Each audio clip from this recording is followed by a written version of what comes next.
Okay, so now c3 by Gukesh, preparing to push d4, and after that g6, and you can see he is preparing to fianchetto his dark square bishop to g7 so that he can challenge this long diagonal, and after that d4. Gukesh directly strikes in the center, targeting the e5 pawn.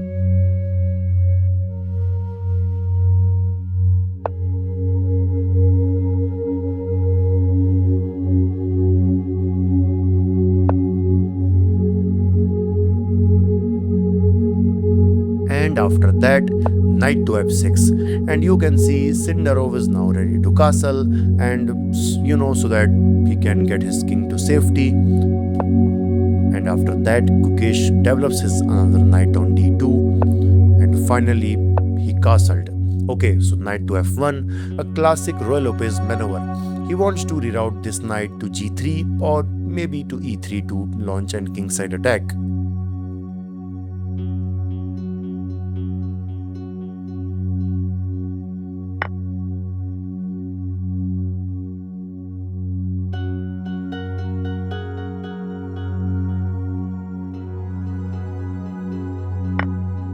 And now Sindarov decides to break the tension with b5, and basically after that bishop to c2. Okay, so now bishop to g4, and you can see he pins the knight on f3, creating annoying threats. And after that, Gukesh develops his dark square bishop on e3, supporting the d4 pawn, knight to d7, and basically he wants to develop his queen to f6 so that he can create more pressure over the knight on f3. And after that,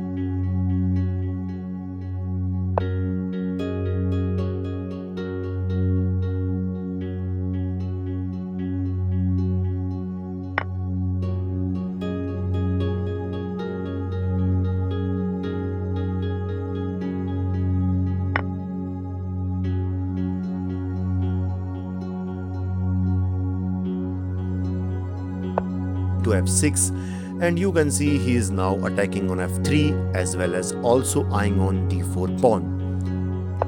So that's why d5. Basically Gukesh targets the knight, and this knight goes to e5, and you can see since the pressure on f3 pawn is immense, so that's why Gukesh pushed it further, and he targets the knight again. So knight to c4, attacking the bishop as well as the pawn on b2. So that's why Gukesh decides to target the knight with the move b3, knight takes e3, f takes e3. And now just take a look at this shattered pawn structure of white. I mean, Sindarov is just playing brilliantly here.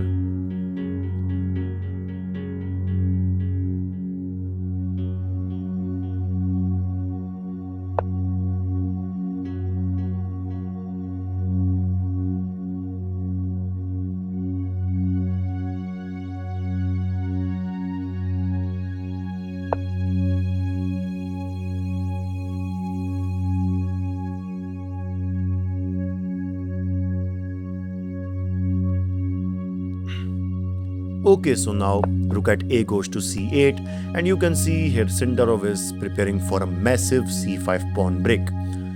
Okay, but now queen to g4, and you can see here Gukesh is targeting the knight on d7. So to defend this, Sindarov brings his queen to e7. Okay, and after that queen to f3, supporting the central pawn, and you can see here both sides are doing great.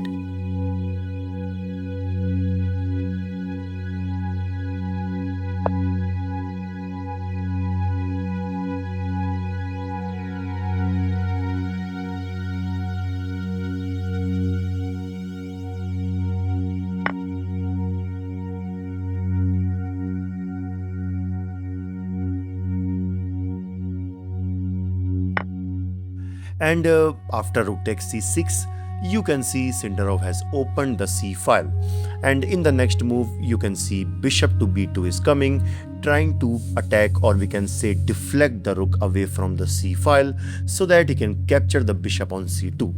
So to stop this, Gukesh brings his bishop back on b1, asking for rook exchange, but rook to c5.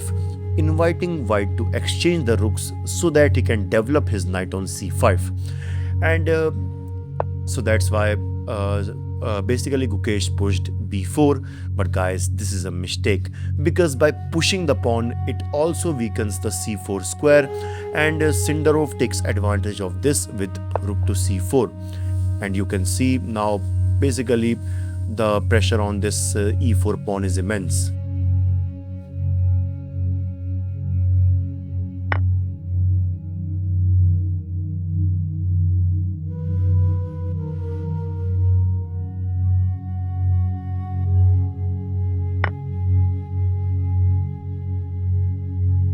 Bishop to c2 by Sindarov. He opens the b1 square for the rook so that it can support the passed b pawn. And now the question is, how can black continue the game from here? And guys, here the best move for black is to consider the move bishop to c3, attacking the rook as well as the b4 pawn. But as I said previously, white will be happy to bring this rook to b1, which also defends the b4 pawn.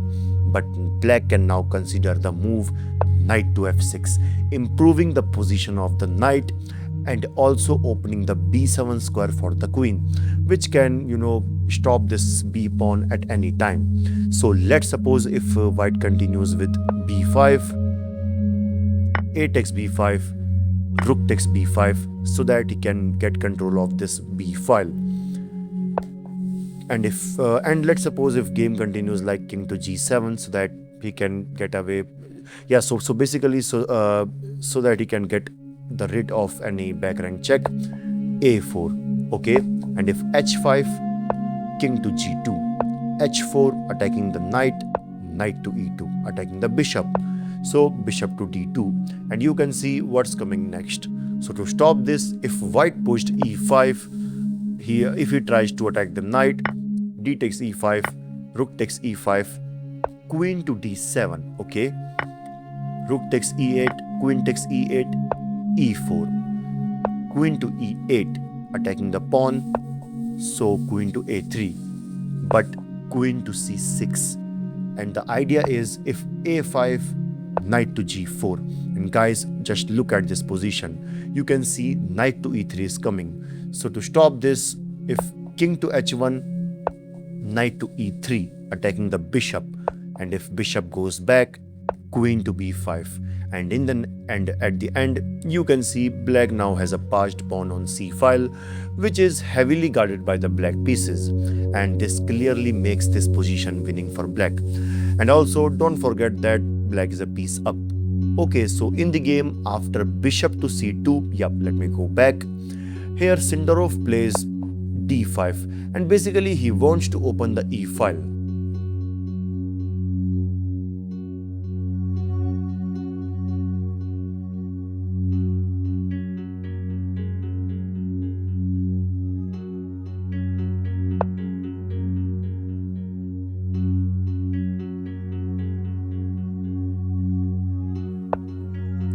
Okay, so now Sindarov pushed a5, and basically he wants to create the double pawn structure, and now it's better for Gukesh to consider rook to d1 so that he can target the central d5 pawn, but instead he goes for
Okay, so now it's better for black to consider the move bishop to d4 so that he can give a discover check with rook to c3 and then rook takes c2. But instead he goes for rook to c3 directly.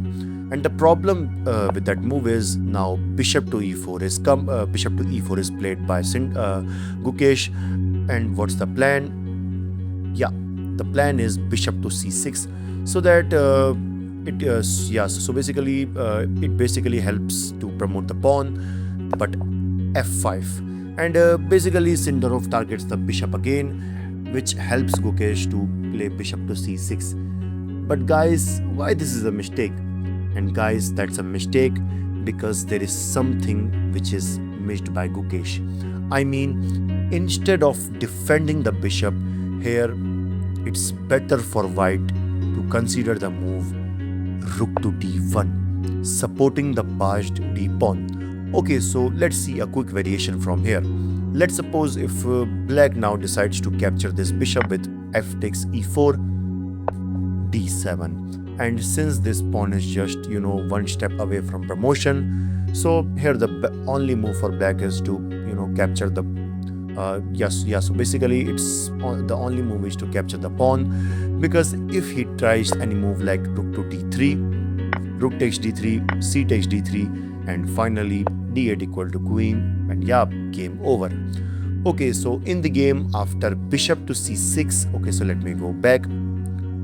Sindarov goes for rook to d3, and basically he just targets the pawn, and here white can consider the move d7, because even after knight takes d7, bishop takes d7, rook takes d7, yes, black is still winning, but white has a passed pawn on b file, which would be his last hope.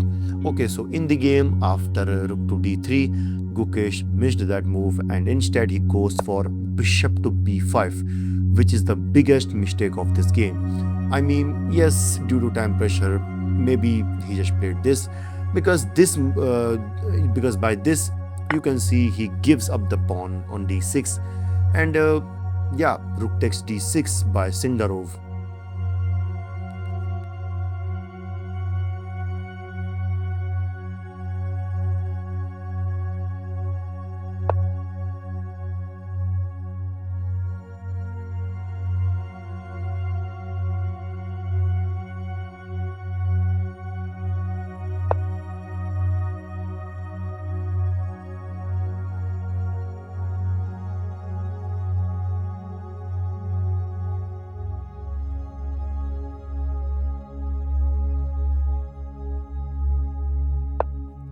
Okay, so knight to e2, attacking the rook.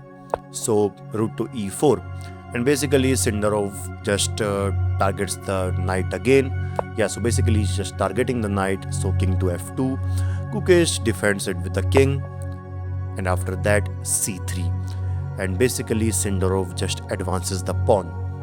So that's why. But guys, as you can see, king to f3 is not a great move. Instead, it's better for Gukesh to consider rook to b1, which also guards the b4 pawn, because now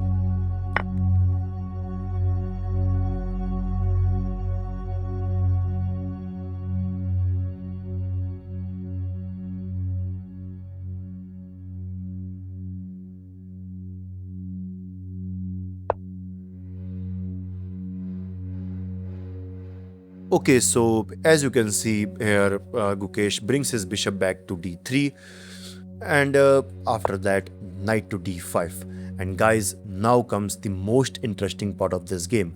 I mean, the move knight to d5 was not just played to attack the pawn. I mean, it also had a completely different purpose. Here, let's suppose if white is not careful and he continues with a move like h4. Now I just want you all to pause the video and try to guess the next move which black can play in this position. And guys, now you might be shocked that here the best move for black is to sacrifice the knight with knight takes f4.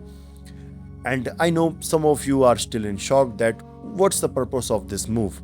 I mean, now white can easily capture this with knight takes f4. Obviously, king takes f4 is not possible due to the rook. And now what's come next? And guys, the next move is even more shocking. Yes, here the next move is to sacrifice the rook with rook takes f4. And the idea is after king takes f4, and I think most of you now got the sequence, which is bishop to h6 check, forking the king and the rook. King to e5, bishop takes c1, king to d4.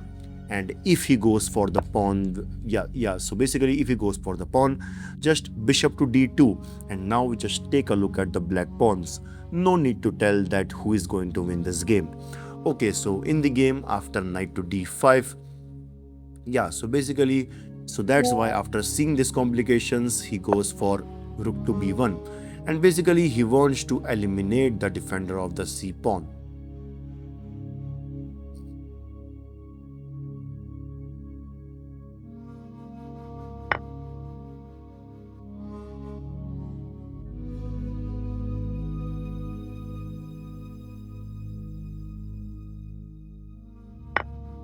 And guys, in this position, the final move by Sindarov is knight to b4, and here Gukesh resigned.